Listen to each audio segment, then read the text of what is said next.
Hello everyone, let us revise the different types of cells which are found in connective tissue.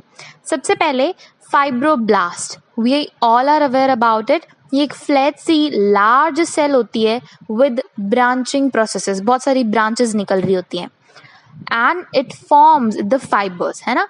It secretes the fibers which forms a very large part of extracellular matrix. Matrix जो कि ground substance होता है, उसका एक बहुत important component fibres secrete करती हैं fibroblast.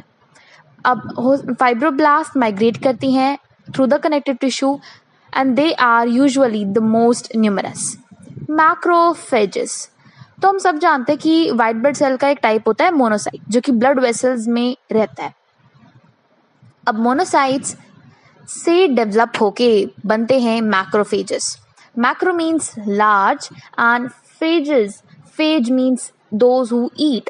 तो मोनोसाइट्स के ही जैसे इनकी भी इरेगुलर शेप होगी विद शॉर्ट ब्रांचिंग, बिल्कुल अमीबा के type. And they are capable of engulfing bacteria and cellular debris by phagocytosis. Phagocytosis कर सकती हैं. ये कुछ फिक्स होती हैं, कुछ सर्टेन लोकेशंस पे मिलती हैं, बाकी कुछ वॉन्डरिंग होती हैं, एक जगह से दूसरी जगह आसानी से मूव कर सकती हैं.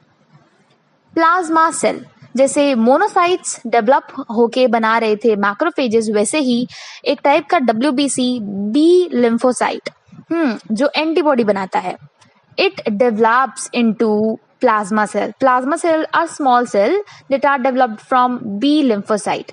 अब ये एंटीबॉडी सिक्रीट करते हैं, तो ऐसी जगह पे ज्यादा होंगे जहाँ पे फॉरेन सब्सटेंस ज्यादा प्रोनली अटैक कर सकता हो, like RGIT and the respiratory tract. बाकी they are also abundant in salivary glands, lymph nodes, spleen and red bone marrow.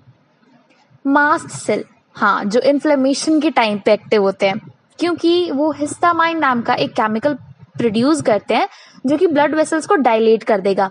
अब डायलेट कर देगा as a part of inflammatory response. Recent discovery में पता चला है कि they are capable of killing bacteria. Adipocytes are also called fat cells, जो कि स्टोर करेंगी फैट्स को, अपनी स्किन के डीप लेयर्स में मिलेंगी और कुछ वाइटल ऑर्गन्स के अराउंड भी एडिपोसाइट्स ज्यादा कंसंट्रेशन में मिलती हैं.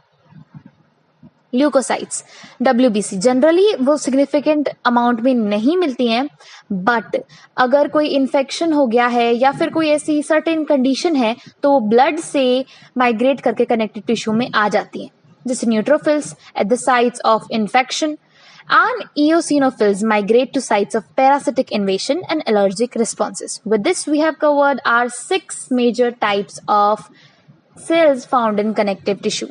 Comment for more. Thank you.